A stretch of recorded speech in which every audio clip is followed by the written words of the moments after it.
Hermano, ¿cómo se llama la clase? Salvo por Cristo, salvo por Cristo. Es que en el WhatsApp dice salvo por gracia. Sí, se lo voy a buscar. Bueno, Cristo nos salvó por gracia, no hay problema con eso. Que Dios les bendiga, gracias a Dios tenemos micrófono para que me escuchen los que están más atrás. Vamos a orar para comenzar la clase. Padre, en el nombre de Jesús te damos gracias en esta hora, Señor, porque tu gran amor y tu misericordia nos tiene en este lugar, Señor, con vida, Señor, con vida espiritual sobre todas las cosas, Señor, y podemos adorarte, bendecirte, alabarte y agradecerte, Señor, lo bueno que has sido con nosotros. Rogamos en esta hora, Señor, que sea tu Santo Espíritu preparando nuestros corazones, nuestros oídos espirituales, Señor, para entender cuál sea tu perfecta voluntad para nuestras vidas. Bendigo a cada uno de mis hermanos que están presentes, Señor, y rogamos por aquellos que no pudieron venir, Señor, cualquiera haya sido el problema que hayan tenido, el impedimento que tuvieron. Señor, rogamos que tú les visites con tu Santo Espíritu, Señor, y les bendiga, Señor. Les bendiga donde quiera que se encuentren y en cualquier situación que estén, Señor. Bendíceles para la gloria de tu nombre. En el nombre de Jesús. Amén. Amén. Hermanos, hoy me corresponde continuar con la clase del libro de los Hechos y específicamente vamos a estar viendo hoy la visión de Pedro, que está en el capítulo 10 del libro de los Hechos, desde el versículo 9 al versículo número 16.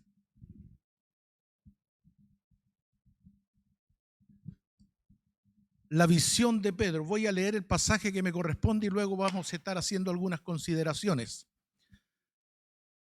Hechos capítulo 10, desde el versículo 9 y hasta el 16. Dice así: al día siguiente, mientras ellos iban por el camino y se acercaban a la ciudad, Pedro subió a la azotea para orar cerca de la hora sexta y tuvo gran hambre y quiso comer, pero mientras le preparaban algo, le sobrevino un éxtasis y vio el cielo abierto y que descendía algo semejante a un gran lienzo que atado de las cuatro puntas era bajado a la tierra, en el cual había de todos los cuadrúpedos terrestres y reptiles y aves del cielo. Y le vino una voz: levántate, Pedro, mata y come. Entonces Pedro dijo: Señor, no, porque ninguna cosa común o inmunda he comido jamás. Volvió la voz a él la segunda vez: lo que Dios limpió, no lo llames tú común. Esto se hizo 3 veces y aquel lienzo volvió a ser recogido en el cielo. Amén. Algo interesante que podemos notar en la Biblia, y es un evento repetido, es que cuando Dios quiere hacer conexiones espirituales, habla por separado a las personas para unirlas con un propósito en Él. Por ejemplo, me recuerdo en este momento cuando había una viuda en el tiempo de Elías que estaba pasando hambre y tenía un hijo que se estaba por morir ya, y Elías estaba al otro lado del territorio. Entonces Dios le habló a la viuda y le dijo que mandara a buscar al profeta, pero simultáneamente Dios le habló a Elías y le dijo que visitara a la viuda. Entonces por separado Dios le habló para hacer esa conexión espiritual con un propósito específico.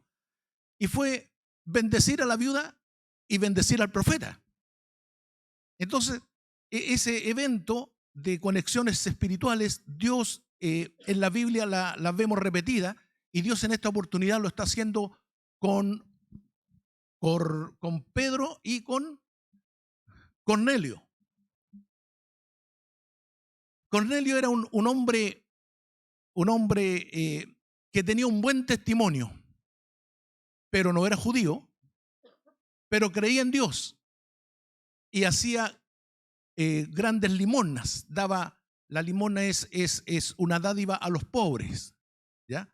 Entonces, él tenía capacidad económica y bendecía a los necesitados. Y eso agrada a Dios. Formaba parte quizás de su propia religión, porque religión significa ligarse a Dios. Entonces, una de las formas que este Cornelio hacía era a través de las limosnas. Y además, él oraba cada día. Entonces, su oración fue escuchada en el cielo. De tal manera que Dios le envió un ángel para hablarle y le dio instrucciones a este Cornelio que mandara a buscar a Pedro, ¿verdad? Porque Pedro le habría de decir lo que él necesitaba. Entonces, algo interesante acá, y lo mencionaba la hermana Flor la semana pasada. Las oraciones son escuchadas en la presencia de Dios. Sea creyente, sea cristiano o no sea cristiano, las oraciones son escuchadas. La diferencia está en que el cristiano es salvo y el que no es cristiano no es salvo, aunque ore y aunque Dios le escuche. Pero como Dios había escuchado, entonces le dio la instrucción de mandar a buscar a Pedro. ¿Por qué? Porque Pedro habría de entregarle el mensaje de salvación. Entonces, no basta creer en Dios para ser salvo. Se requiere reconocer a Jesucristo como Señor. Y Dios no va a salvar a alguien directamente, ni va a enviar un ángel a salvar directamente, sino que para la salvación se requiere que una persona predique a Cristo, porque así dice la Biblia, que a Dios le agradó salvar al mundo por medio de la locura de la predicación. Es decir, si nosotros pensamos, ¿por qué Dios no hace algo, manda un ángel y le dice a todo el mundo que crea en Jesucristo? No, Dios no lo va a hacer así, porque a Dios le agradó salvar al mundo, pero por medio de la locura de la predicación. De allí que usted y yo somos importantes, porque somos portadores de este mensaje de salvación para la gente.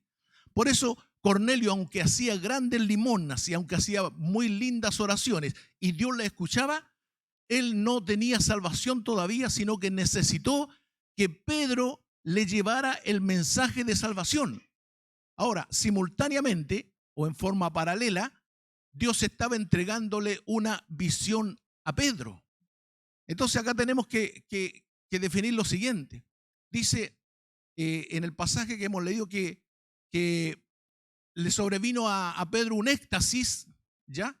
Y tuvo una visión. Entonces, un éxtasis es una experiencia espiritual donde la persona entra en una dimensión espiritual y prácticamente se olvida de su funcionamiento normal, del físico y de la mente. Es decir, entra en la presencia de Dios de tal manera que ya no se da cuenta si hay ruido o si hay frío. Ya se olvida del entorno y solamente disfruta de la presencia o contempla la presencia de Dios. Eso es un éxtasis. Y estando en ese éxtasis, Pedro vio y tuvo esta visión, que era como un lienzo que tenía 4 puntas, donde bajaban animales de distintas especies, animales comunes, animales inmundos, reptiles, aves, bajaban de todo. Y recibió la voz del cielo, donde le decía: Pedro, mata y come. Entonces Pedro era un judío de nacimiento y respetuoso de la religión judía, y para los judíos existían cierta clase de animales inmundos que les estaba prohibido comer. Esto sale en Deuteronomio, en Levítico, en varias partes del Antiguo Testamento, porque Dios consideraba algunos animales inmundos y le estaba impedido al pueblo judío comer esos animales. Entonces Pedro dijo: jamás he comido algo inmundo o algo común. Y la voz del cielo le decía: no llames común o inmundo lo que Dios limpió. Entonces, Pedro, detrás de esta visión, obviamente tiene que haber tenido algún tipo de confusión, pero por revelación del Espíritu Santo, él entendió que no se refería literalmente al comer, sino que él tenía que aceptar lo que los judíos llamaban inmundo o inaceptable, que era a los gentiles. Y esto primero me voy a referir a la visión. La visión o los sueños o el éxtasis son experiencias espirituales que están dadas para este tiempo. Recordemos que Joel lo profetizó y Pedro lo reiteró en el derramamiento del Espíritu Santo en el Pentecostés. En los posteriores tiempos, vuestros ancianos soñarán sueños y vuestros jóvenes verán visiones, ¿verdad? Entonces, los sueños y las visiones son una forma con las que Dios tiene para hablar específicamente al individuo. Pero es necesario entender esto, porque usted podría tener una visión de Dios o usted podría tener un sueño de Dios. Debemos entender esto. Todos los sueños y todas las visiones requieren interpretación. Si la persona no tiene una correcta interpretación, entonces va a ser un sueño más. Y debemos entender esto. No todos los sueños son de Dios, porque y hay personas que acostumbran a soñar. Y todos los días o todas las noches mientras duermen tienen un sueño distinto. Eso no quiere decir que todos los sueños sean de Dios. Pero cuando hay un sueño de Dios, es cuando Dios está y quiere a través de ese sueño entregar un mensaje, pero es necesario que ese sueño o esa visión tenga una interpretación. Por ejemplo, Nabucodonosor tuvo un sueño, ¿verdad? Y Daniel se lo interpretó para que él entendiera de qué se trataba o cuál era el mensaje, ¿verdad? Entonces, el mismo José tenía sueños y él mismo tenía la interpretación, luego interpretó en la cárcel el sueño. Luego José llegó al gobierno porque interpretó sueños. Entonces, la interpretación es fundamental. Esta palabra no sale en la Biblia, interpretar, pero no sale en forma explícita, escrita, pero sí sale en forma implícita, está inserta. Por ejemplo, cuando el pueblo volvió del cautiverio y tuvo que restaurar los muros, tuvo que restaurar el templo, las puertas de la ciudad y todo eso, Esdras leyó la escritura al pueblo y el pueblo no entendió nada. ¿Por qué? Porque muchos de ellos habían nacido en el cautiverio y no hablaban el arameo o el hebreo de ese tiempo. Hablaban idiomas extranjeros, no entendían nada. Por lo tanto, Esdras dice la Biblia que le puso el sentido correcto para que entendieran. Ponerle el sentido correcto significa interpretar. No es traducir, es interpretar. Y yo uso un ejemplo. Ustedes saben que el inglés ya es un idioma prácticamente mundial. En todos los países se habla inglés. Y generalmente nosotros usamos el Google para traducirlo.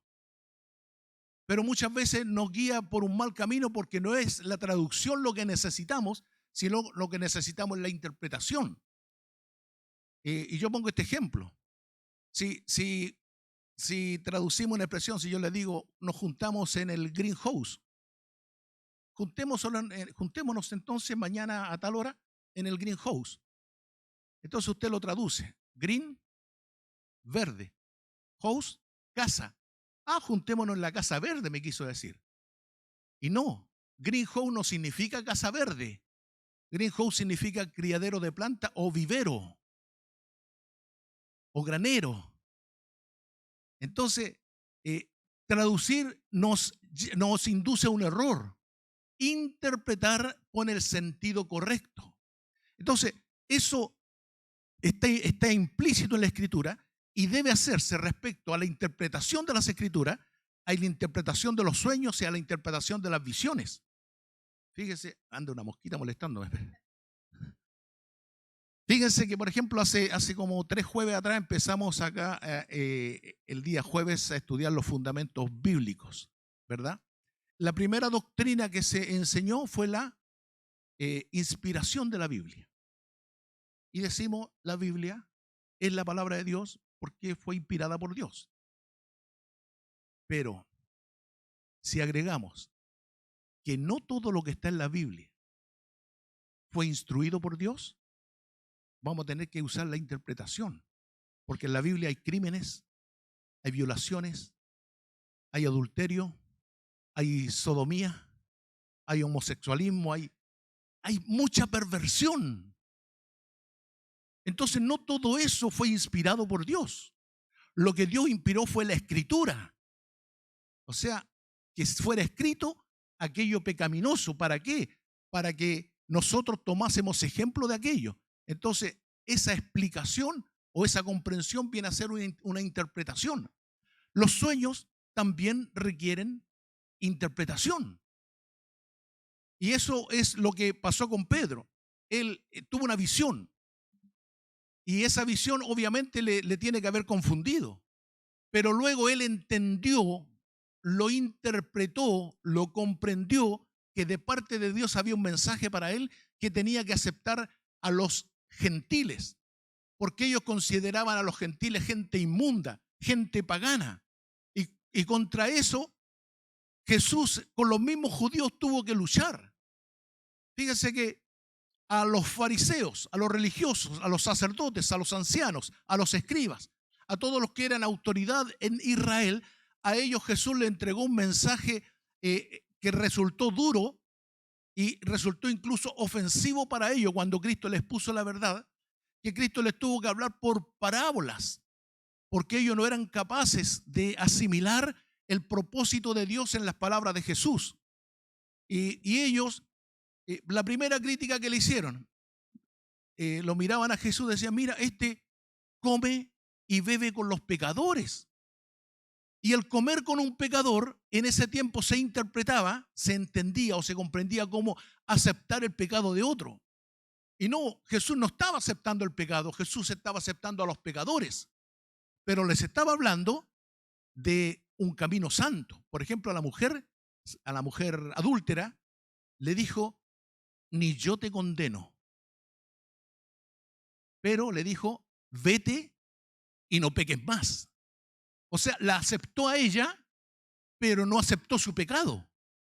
Y esa es la parte que ellos no lograban visualizar. Entonces, a los pecadores, a los publicanos, a las prostitutas, ellos, los fariseos, estoy hablando de los judíos, la rechazaban y lo tenían por gente inmunda. Y más aún a los gentiles, que eran gente pagana, gente que adoraba a otros dioses. Entonces los judíos se creían con el derecho exclusivo de tener la bendición de Dios para ellos. Y si bien es cierto, la salvación viene de los judíos, porque Cristo era judío, pero la salvación es para todo el mundo, porque la Biblia dice que de tal manera amó Dios al mundo, que dio a su Hijo unigénito para que todo aquel que en él crea no se pierda, mas tenga vida eterna. De tal manera que el propósito de Dios siempre fue la humanidad y no exclusivamente su pueblo. Hermana Flor. Solo decir que la inspiración de Dios, ahí está el Espíritu Santo, el que reveló la interpretación o como se llame, porque toda la escritura fue inspirada, y si Él dejó todo lo que usted nombró, adulterio, todo, Él no es, porque Él es verdad.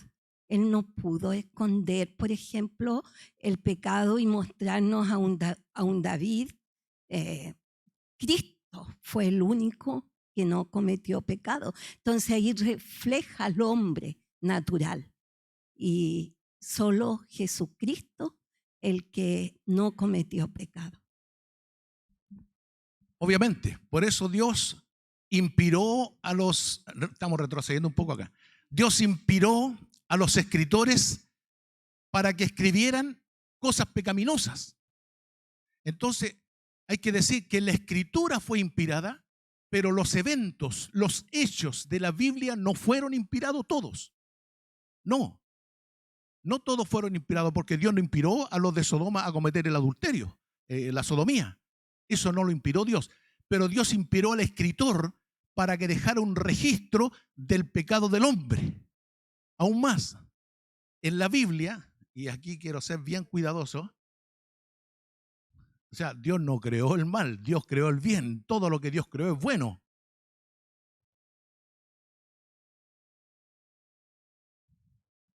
No, Dios no creó el mal.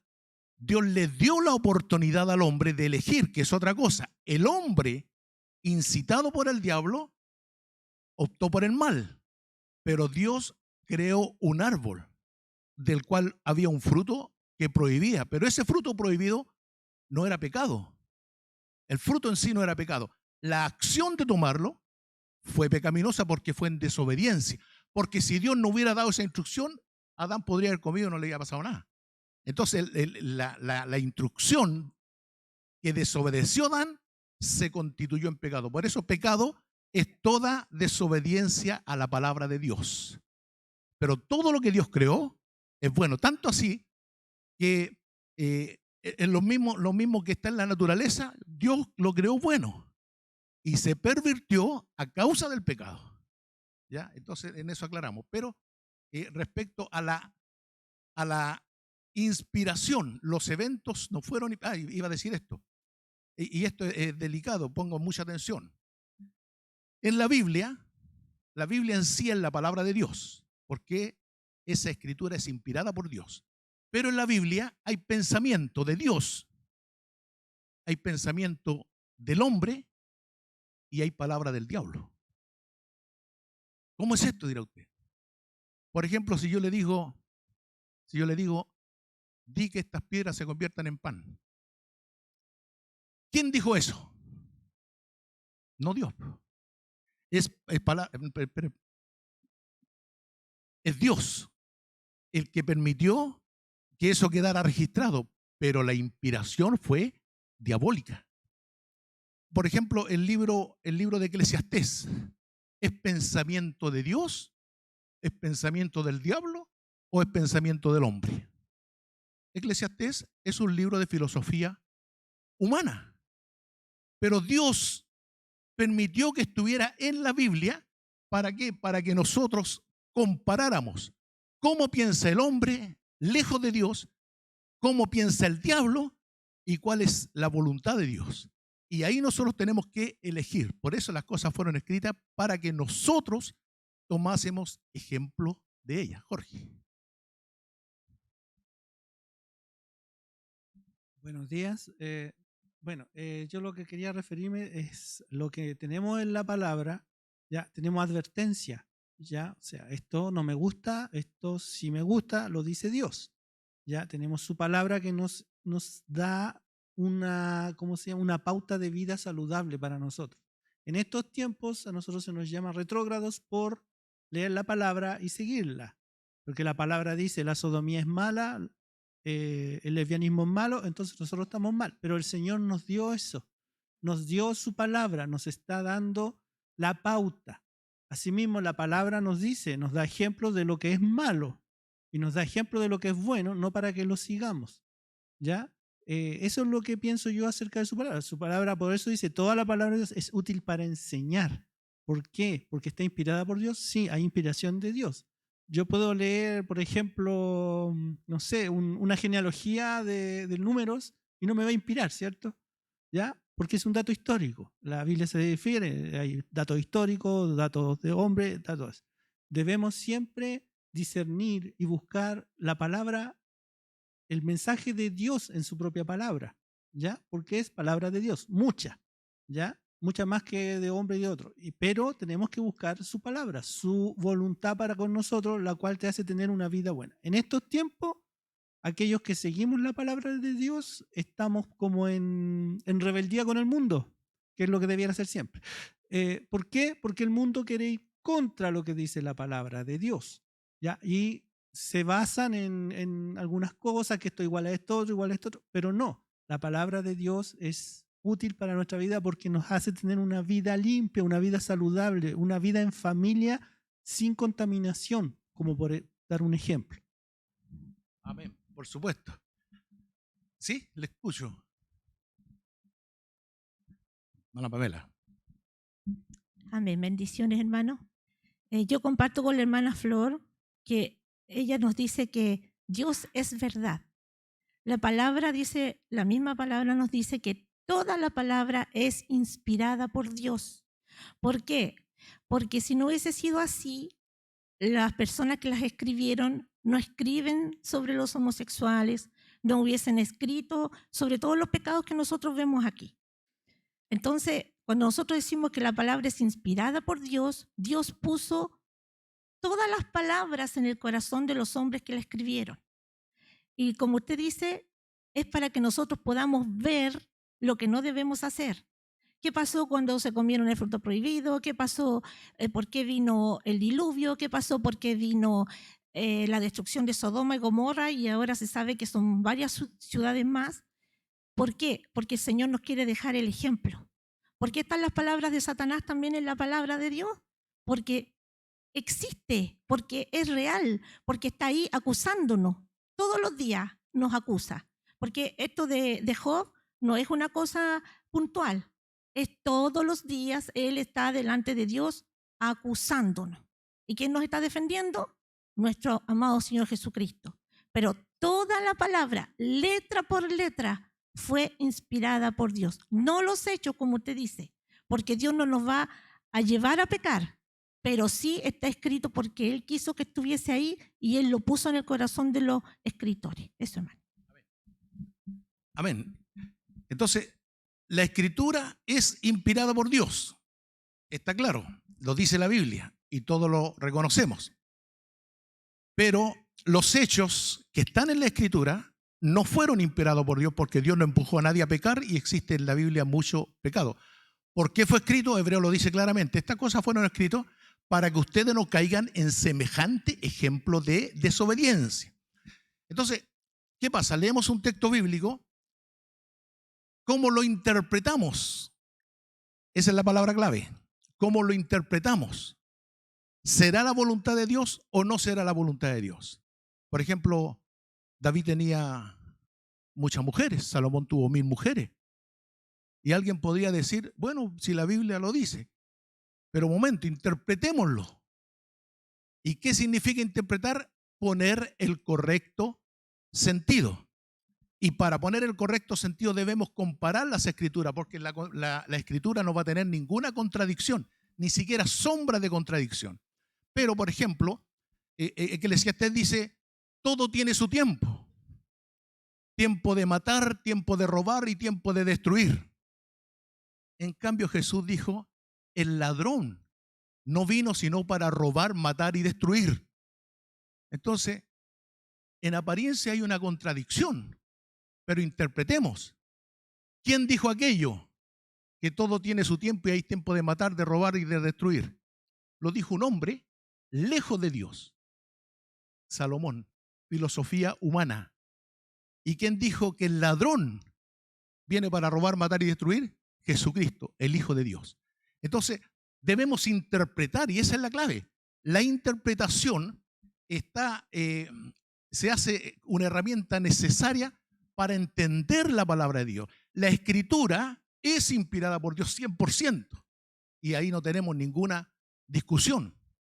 Pero los eventos no son inspirados, por lo tanto necesito interpretarlo. ¿Está correcto o está incorrecto lo que hacemos? Para descubrir cuál sea la perfecta voluntad de Dios, santa, agradable y perfecta, como lo dice Romanos. ¿Por qué decimos, por ejemplo, o por qué digo yo que Eclesiastés es un libro de filosofía humana? Es cuestión de leerlo. Dice, nada nuevo hay bajo el sol. Vanidad de vanidades. Nada nuevo hay bajo el sol. Entonces, tenemos que irnos a la cultura oriental y ver cómo pensaban ellos para haber escrito eso. Y ellos, los orientales, piensan así. El trono de Dios está en el cielo, más allá del sol. Pero bajo el sol está el mundo de los hombres. Por lo tanto, nada nuevo hay bajo el sol. En el mundo de los hombres no hay nada nuevo. Tiempo de robar, tiempo de matar, tiempo de destruir. Solamente vanidad de vanidades. Obviamente, porque el hombre lejos de Dios va a tener un descontento de corazón. Entonces entendemos que lo que está ahí es filosofía humana, y en la conclusión lo vemos. Después dice, aparte de todo lo que te he dicho, dice Salomón, joven, teme a Dios en tu juventud, antes que vengan los días malos y lleguen los años ¿verdad? Entonces, aparte de todo lo que ya te he dicho, esta verdad es. Entonces hace una separación entre el pensamiento humano y el pensamiento de Dios que están insertos en la palabra de Dios. Por eso decimos la Escritura es inspirada. Dios inspiró a sus santos hombres para que todo lo que escribieran la redacción quedara perfecta y no hubiera sombra de contradicción. Pero ahora necesitamos la interpretación. Y eso mismo se lo dio como una labor, como un ministerio a los maestros. De hecho, Esdras le ponía el sentido correcto a lo que leía, porque la gente no entendía lo que leía. Y eso es el deber de los maestros, explicar lo que está en la palabra de Dios, ¿verdad? Entonces, ya es un ministerio eso, ya es una responsabilidad. Por eso hablamos nosotros de estudiar la palabra de Dios, no solamente leerla, porque por leerla le aseguro que hay gente allá afuera que ha leído la Biblia y que se sabe textos bíblicos de memoria, pero si no los interpreta, si no los comprende, de nada le sirve. Eso pasaba con Pedro, que tenía una visión y que tenía una enseñanza, pero que no la había interpretado correctamente porque él rechazaba como judío a los gentiles. Por eso Dios le dio esta visión y cuando entendió, entonces Dios permitió esta conexión espiritual que le hablé al comienzo.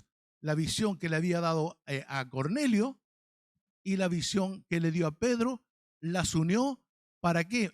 Para que Pedro en definitiva se convirtiera en el primer evangelista a los gentiles. Posteriormente se levantó Pablo y él fue ya un evangelista, un apóstol, dedicado al ministerio de los gentiles. Pero Pedro fue quien abrió la puerta en ese sentido. Pero ¿por qué lo hizo Pedro? Porque recibió una instrucción directa parte de Dios. Si frente a eso se topaba Jesús, frente a ese problema, o frente a esa problemática se topaba Jesús cuando hablaba y predicaba el evangelio entre los judíos, porque ellos desechaban, ellos rechazaban a todos los pecadores, a los publicanos, a las prostitutas. Le trajeron una adúltera y querían que la apedrearan. Entonces ellos tenían una falta de amor, que es lo que Cristo trajo de parte de Dios, el amor de Dios manifestado en carne y hueso.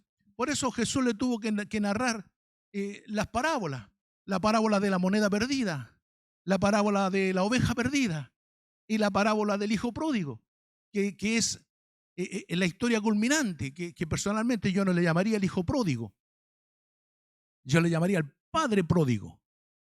Porque ¿qué significa la palabra pródigo? No es un pródigo, no es uno que peca y se arrepiente, no, eso no es un pródigo. Pródigo es uno que se desprende de lo que tiene en forma abundante. Entonces, este hijo menor gastó todo lo que tenía, claro, porque no le había costado nada, lo había recibido en herencia. Fácil gastarse la plata de otro. Pero nuestro Padre, todo lo que tiene, lo dio para nosotros. La Biblia dice que Él no escatimó ni a su propio Hijo, sino que lo dio. Aleluya. Lo dio, no escatimó. Entonces un Padre pródigo, desprendido, que da todo con el propósito de bendecirnos, de amarnos. Entonces diríamos que la historia debería llamarse El Padre y sus dos hijos. ¿Por qué? Porque esa historia muestra a un hijo menor que despilfarró todo lo que había recibido y a un hijo mayor que no era capaz de entender el amor del Padre, a pesar de haber estado siempre al lado del Padre. Y tenemos a un padre que no le importó que su hijo se haya farreado toda la plata, sino que aún así le hizo fiesta, le puso anillo, ya lo vistió con vestidura nueva, y cada una de esas cosas es una tipología, es una simbología. La fiesta la hace, ¿por qué? Porque en el cielo hay gozo cuando un pecador se arrepiente, ¿verdad? Las vestiduras limpias representan la santidad. Al volver al Padre, Dios lo santifica. Y el anillo que le pone en su mano representa la autoridad. Porque recordemos, en ese tiempo el timbre, la estampa, la firma que el rey ponía, lo ponía con su anillo. Entonces el anillo era un símbolo de autoridad. Cuando ese hijo que se había alejado vuelve y alegra el corazón del padre, el mismo padre va a recibirlo, lo trae de vuelta, lo viste, hace fiesta y le devuelve la autoridad. Y eso pasa con todos aquellos que en alguna manera nos hemos alejado y luego volvemos. Cristo nos devuelve la autoridad, nos santifica y luego comienza a hacer una obra nueva y gloriosa por nosotros. Sin embargo, el hermano mayor, el padre le tuvo que rogar: ven a la fiesta, por favor, ven a la fiesta, que tu hermano menor estaba perdido y el hermano mayor no quería. Y ahí se ofendieron los fariseos, porque Cristo los estaba comparando con el hermano mayor. En cambio, a las prostitutas, a los publicanos, a los pecadores, los comparaba con el hermano menor. Y por eso Cristo les dice: en aquel tiempo, las prostitutas, los publicanos y los pecadores irán delante de vosotros al reino de los cielos. Irán delante de vosotros. O sea, Dios tiene puesto su corazón en el perdido. Jesús lo dijo: el Hijo del Hombre vino a buscar y a salvar lo que se había perdido. Entonces, esta manifestación de amor es lo que Jesús quiso explicarle a los judíos no lo entendieron. Y no lo entendieron, incluso Pedro, después de que Jesús había resucitado, tampoco lo entendía. Tanto es así que Dios tuvo que darle una visión específicamente a él. La visión es individual. Se la tuvo que dar a él como individuo para que entendiera que Cristo estaba aceptando también al gentil. Y cuando lo entendió, bueno, aquí ya me adelanto un poquito en la historia, esto le toca al próximo maestro. Cuando Pedro lo entendió, fue a la casa de Cornelio, le predicó el evangelio de Jesucristo. Esto es importante. Cornelio alcanzó la salvación porque escuchó y aceptó el evangelio de Jesucristo.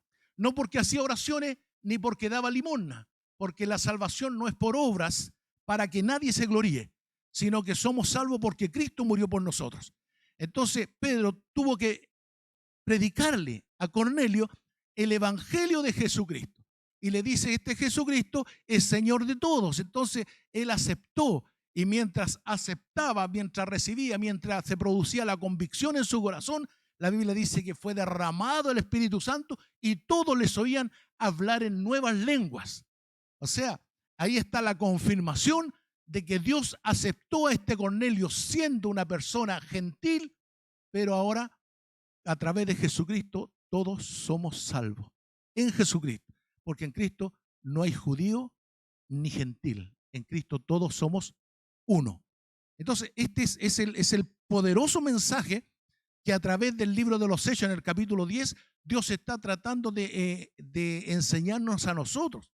Ahora, si esto lo traemos al tiempo actual, claro, nosotros siempre pensamos, nos gustaría que llegara un político, un empresario, no, los políticos, dejémoslo afuera, están muy desprestigiados.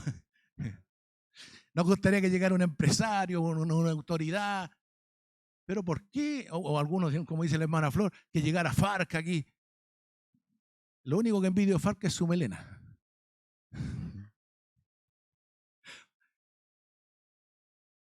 Claro, nos gustaría que llegara gente importante. Pero ¿sabe? A Dios le gustaría que llegara el pordiosero, el drogadicto, el delincuente, ese hijo abandonado. Porque Dios ama a la humanidad, Dios la ama. Y justamente los desposeídos son los que más necesitan de Dios. Y esto es lo que Dios quiere mostrarnos. Muchas veces nosotros seleccionamos la gente, la seleccionamos. Y muchas veces cuando vamos en la vereda y vemos que hay un borrachito que está medio hediondo, mejor le hacemos el... ¿Sabe qué?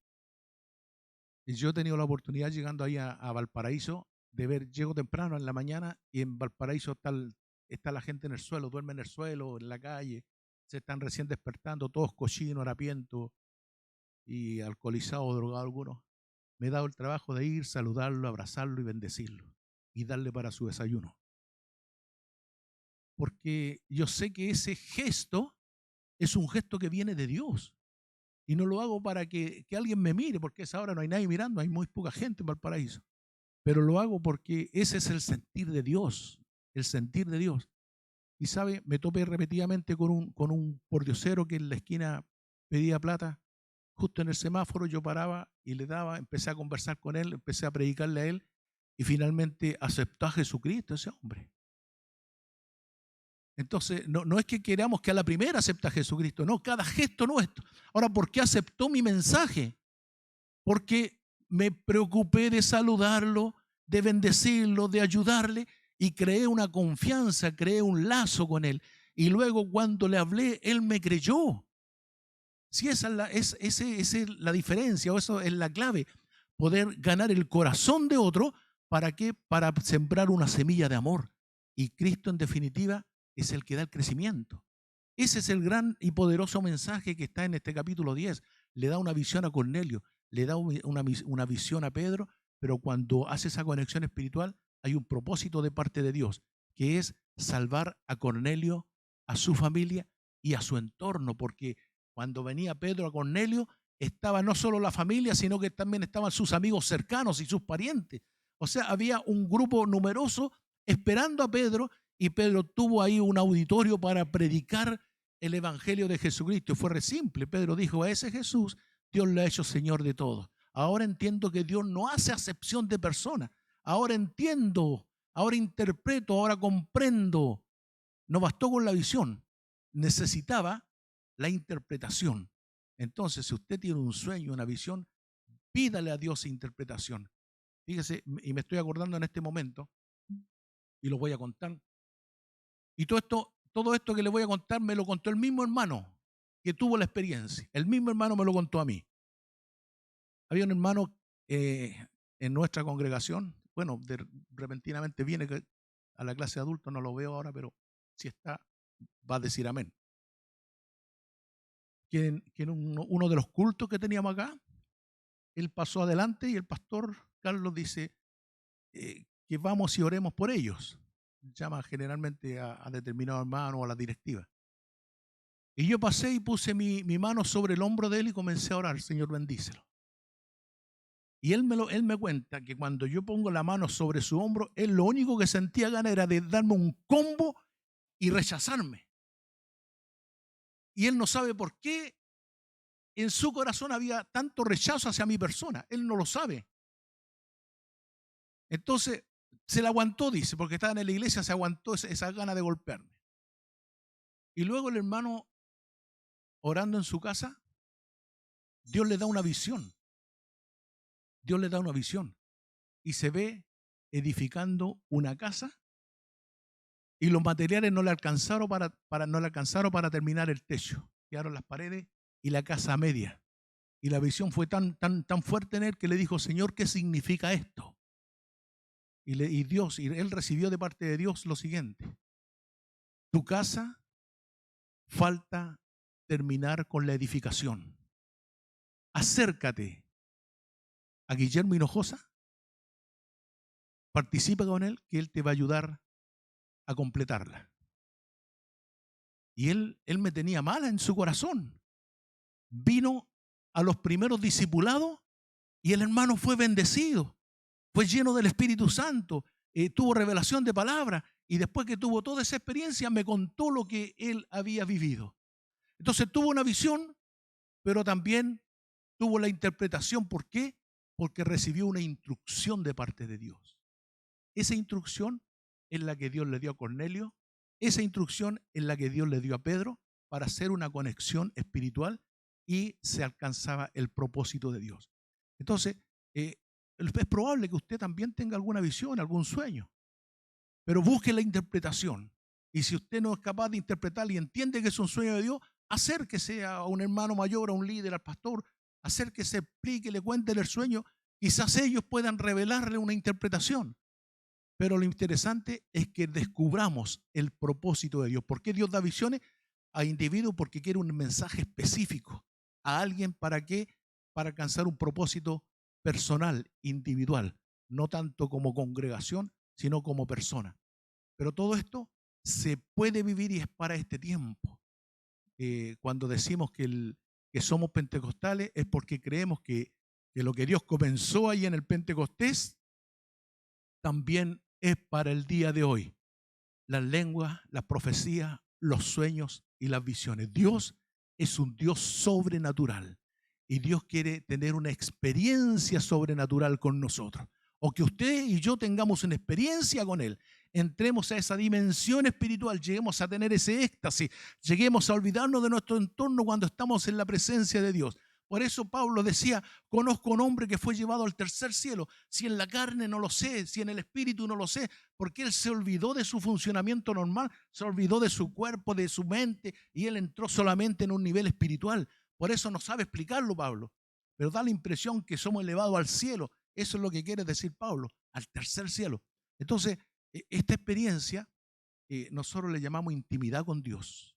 Es necesario tener intimidad con Dios. Es necesario entrar en la adoración. Buscar, Jesús dijo, cuando ores no sea como los hipócritas que oran en las plazas para ser oído por todos. No, tú entra en tu cuarto, cierra la puerta y tu Padre que te escucha en lo secreto te recompensará en público. Entonces buscar la intimidad con Dios es esto.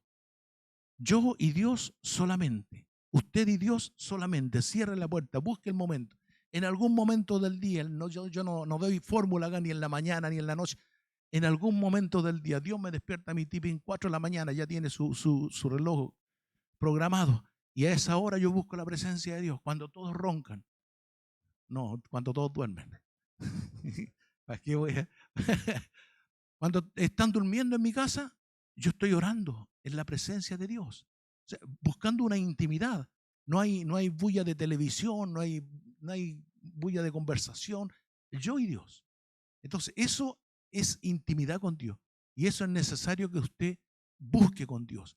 Porque cuando usted busca la intimidad con Dios, Dios le recompensará en público. Las batallas, los problemas que usted tenga, los va a ganar desde la intimidad con Dios. Primero, en el área espiritual lo gana, porque luego Dios lo manifiesta en victoria acá abajo. Entonces a veces nosotros decimos, ¿por qué Dios no me responde? ¿Por qué tengo todo este problema? Yo le voy a decir por qué. Le falta intimidad con Dios. Porque Dios da la victoria. Dios es victorioso, Dios es poderoso. Y eso nadie lo puede negar. La Biblia lo dice, yo lo creo y usted lo ha visto. Por lo tanto, busquemos su presencia. De eso se trata. En el libro de los Hechos nos habla mucha experiencia del Espíritu Santo y los hombres. Por lo tanto, quiero decirle que lo que vemos en la Biblia está para el día de hoy. Amén. Oremos un momento. Padre, te bendecimos en esta hora y te damos gracias en el nombre de Jesús, porque tu palabra es verdad, Dios. Y lo que está en tu palabra, Señor, queremos vivirlo nosotros. Queremos que la experiencia sea individual, Señor, que cada uno de nosotros, Señor, pueda tener, Señor, esta experiencia individual, una relación intensa y profunda contigo, con tu Espíritu Santo, con tu gloria, con tu majestad, Señor. Podamos contemplarte, Señor, aleluya, desde nuestra intimidad, Dios mío. Bendíceles, Señor, bendice a todos, Señor, a todos y cada uno de mis hermanos y hermanas que en este día, Señor, han escuchado esta palabra, Señor. En el nombre de Jesús te lo rogamos. Aleluya. Amén. Amén, hermanos, vamos a recoger la ofrenda.